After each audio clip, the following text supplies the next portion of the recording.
چاہت پہلے ظہور بعد میں ہے، چاہت پہلے ہے امر بعد میں ہے، چاہت پہلے ہے خلق بعد میں ہے، چاہت پہلے ہے ساری کائنات بعد میں ہے۔ اس لیے فرمایا لوگوں جسے خدا تک آنا ہو وہ پہلے مصطفیٰ تک آئے، کیونکہ مصطفیٰ میری چاہت ہے، مصطفیٰ میری چاہت ہے۔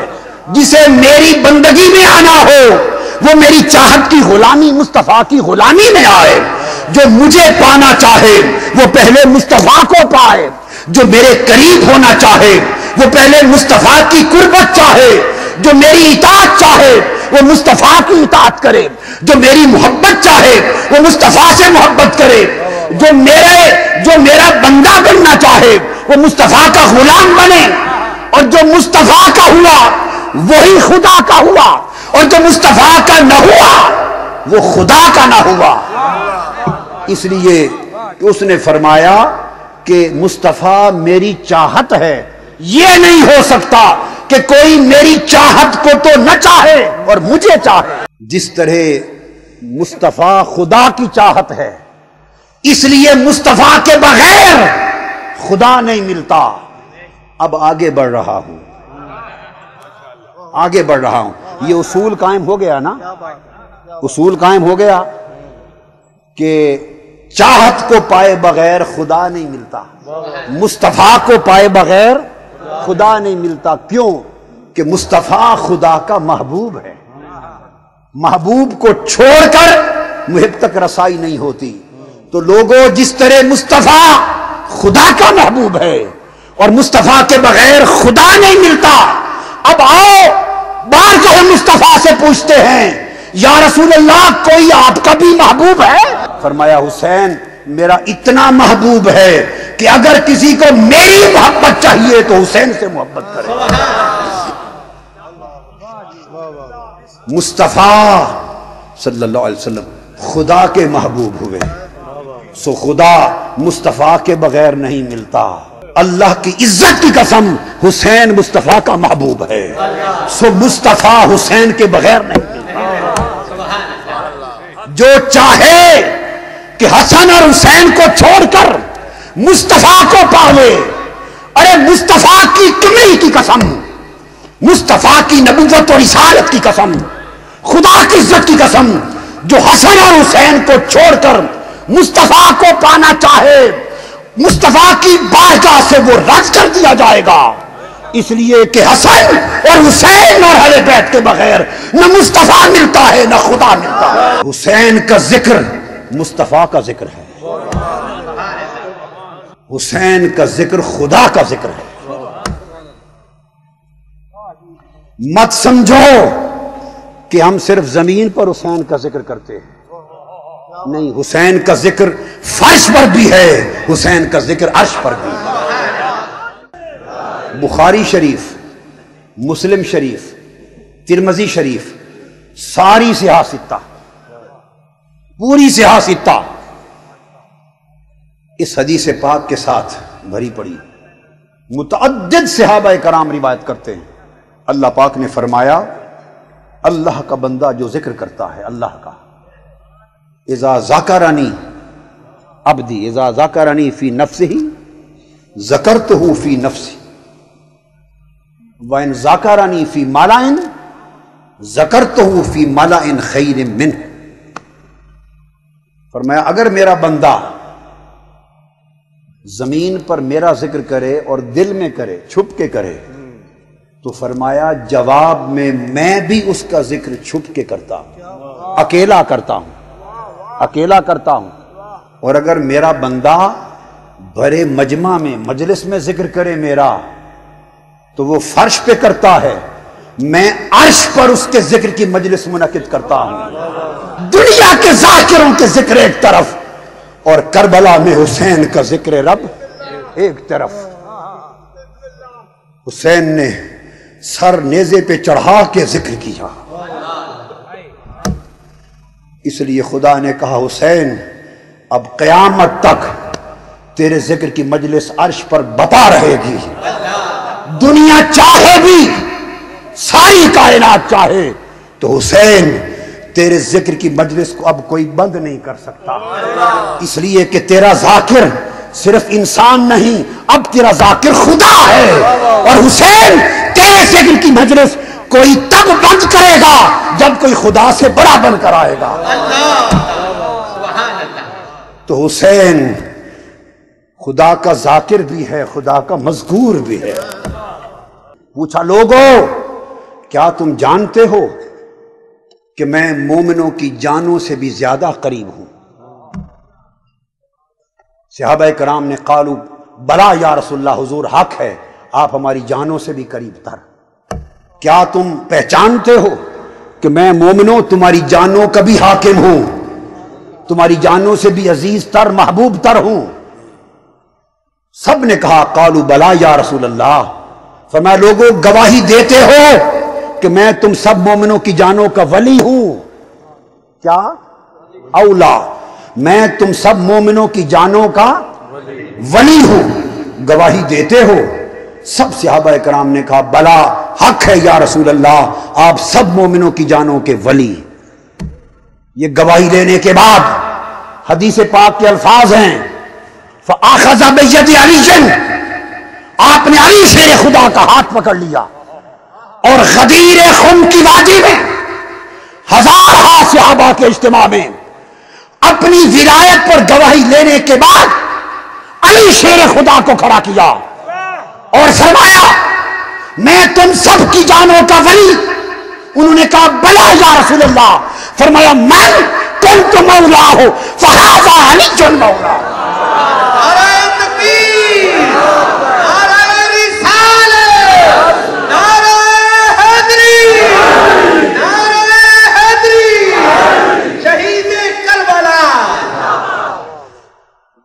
فرمایا مومنو میں تم سب کی جانوں کا ولی، میں تم سب کی جانوں کا مولا۔ اور پھر فرمایا سن لو اعلان غدیر خم، جس کا میں مولا ہوں اس کا علی مولا ہے، جس کا میں مولا ہوں اس کا علی مولا ہے۔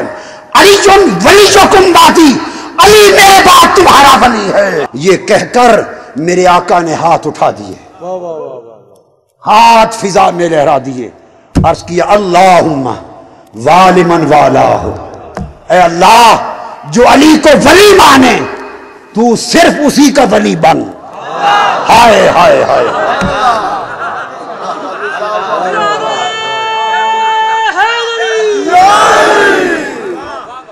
زبان مصطفیٰ سے ولایت علی کا اعلان ہو رہا ہے، اور اعلان ولایت ولی کے بعد میرے آقا اللہ کی بارگاہ میں عرض کر رہے ہیں مولا جو علی کو ولی مانے تو صرف اسی کا ولی بن، وَعَادِ مَنْ عَادَاهُ، اور جو علی کا دشمن ہو تو اس کا دشمن بن جا، وَانْصُرْ مَنْ نَصَرَهُ، جو علی کی مدد کرے تو بھی اس کی مدد کر، وَاخْذُلْ مَنْ خَذَلَهُ، اور جو علی کے لیے دل کو برا جانے تو بھی اس کو ذلیل کر دے۔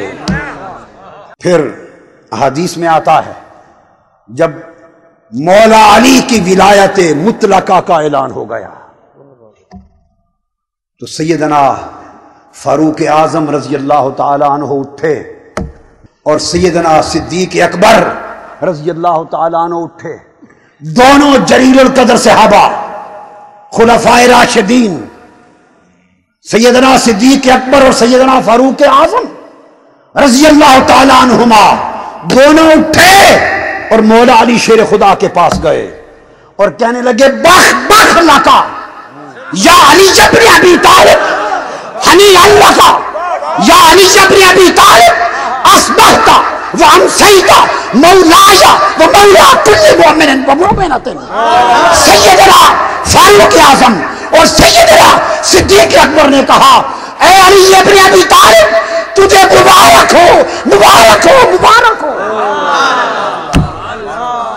سنیے ام المومنین حضرت عائشہ صدیقہ رضی اللہ تعالیٰ عنہ کا عقیدہ، فرماتی ہیں کہ میرے والد حضرت ابو بکر رضی اللہ تعالیٰ عنہ کثرت کے ساتھ جب کبھی مجلس میں بیٹھتے تو حضرت علی کے چہرے کو تکتے رہتے تھے.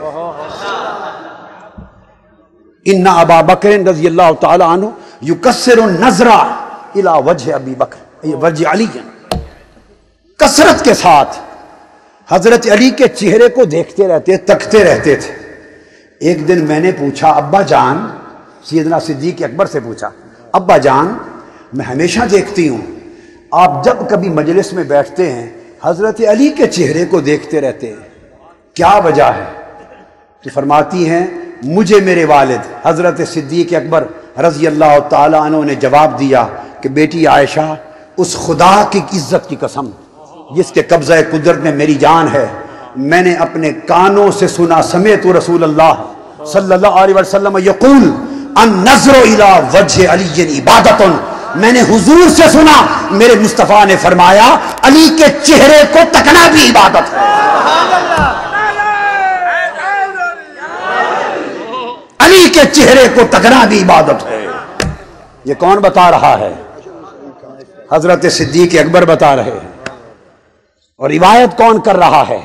حضرت عائشہ صدیقہ کہ علی کے چہرے کو تکنا بھی عبادت ہے. میں نے پوچھا ام المومنین حضرت عائشہ صدیقہ رضی اللہ تعالی عنہا جو تو اس زمانے میں تھے جنہوں نے تو آقا کو تکا، سبحان اللہ، پھر جنہوں نے حضور کے حکم کے مطابق حضرت علی کا چہرہ تکا، عبادت پا گئے. ہم کیا کریں؟ ہم تو 1400 سال بعد ہیں، ہم تو 1400 سال بعد آئے، ہم نے تو مولا علی کو دیکھا نہیں. اگر ہم وہ عبادت کا درجہ چاہیں تو ہم کیا کریں؟ ام المومنین حضرت عائشہ صدیقہ رضی اللہ تعالیٰ عنہ نے جواب دیا، سنو جو علی کو دیکھ نہیں سکے سنو. فرمایا حضور نے فرمایا ذکر علی عبادت، جنہوں نے علی کا چہرہ نہیں دیکھا سنے وہ علی کا ذکر کر لے، علی کا ذکر کرنا بھی عبادت ہے. حدیث پاک میں ہے حضرت ام سلمہ رضی اللہ تعالیٰ عنہ روایت کرتی کہ اسی بچپن میں آقا تشریف فرما ہیں، امام حسین آپ کی گود میں کھیل رہے ہیں. میں اندر داخل ہوئی تو دیکھا کہ اچانک آقا علیہ السلام کے چشمان مقدس سے آنسو روا ہیں. میں نے پوچھا یا رسول اللہ کیا ماجرا ہے؟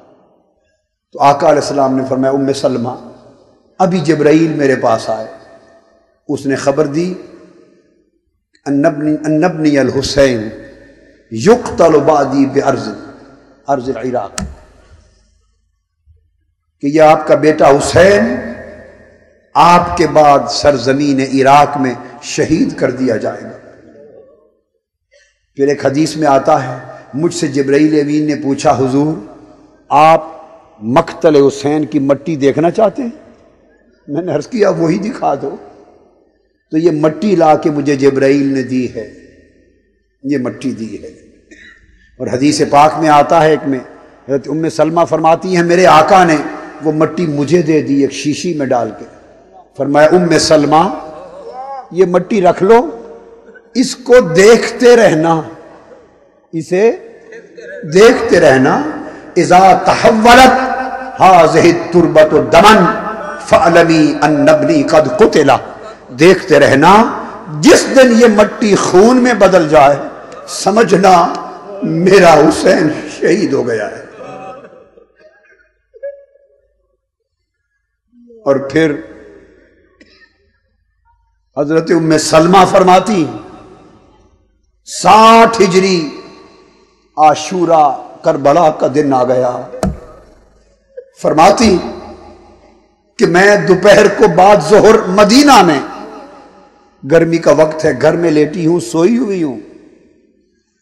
رأیت رسول اللہ صلی اللہ علیہ وآلہ وسلم فی المنام وعلی رأسہ ولحیتہ التراب فقلت ما لک یا رسول اللہ فقال شہدت قتل الحسین آنفا. یہ بھی جامع ترمذی میں حدیث پاک. میں نے خواب میں دیکھا آقا علیہ السلام تشریف لائے، آپ کے سر انور پر داڑھی مبارک پر گرد ہے، غبار آلود چہرہ اقدس ہے، پریشان ہے۔ میں نے پوچھا یا رسول اللہ حالت خواب میں کیا ماجرا ہے حضور؟ غبار آلود چہرہ انور اور سر انور ہے۔ فرمایا ام سلمہ میں ابھی مقتل حسین سے آ رہا ہوں، میرا حسین شہید ہو گیا ہے۔ ام سلمہ اٹھ گئی، فرماتی اٹھ کر میں نے شیشی دیکھی، مٹی خون میں بدل چکی تھی۔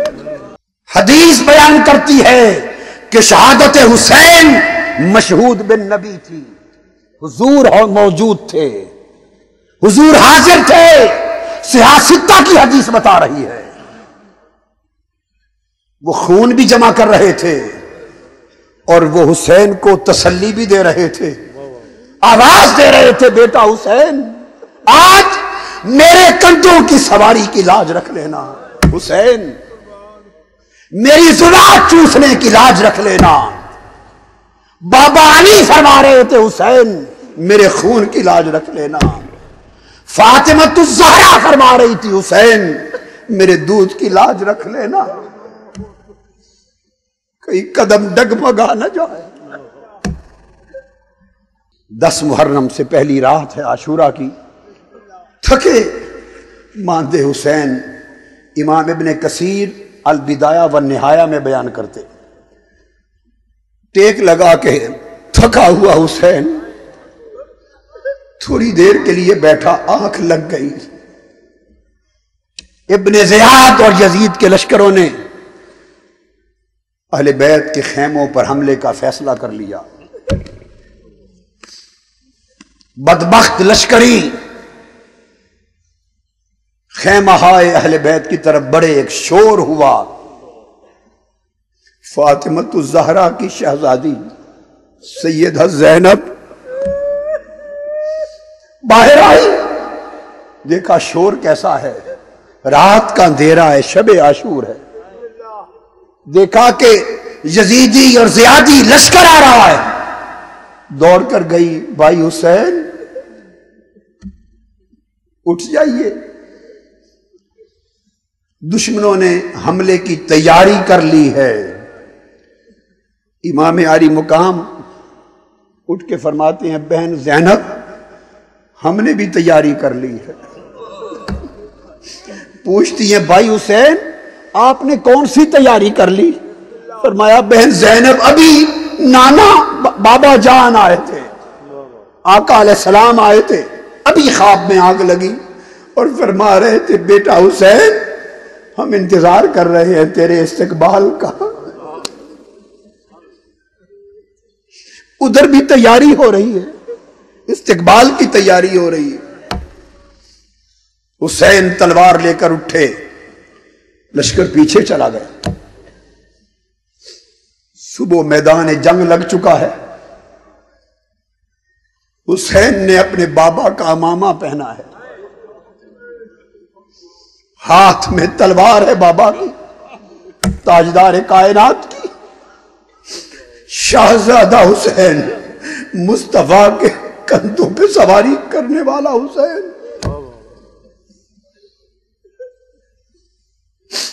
کھڑا ہے، منصوبہ بندی سوچ رہا ہے۔ گرد میں ایک گھوڑے پر سوار آ کے سامنے کھڑا ہوتا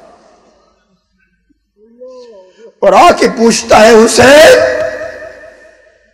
کیا میری معافی ہو سکتی؟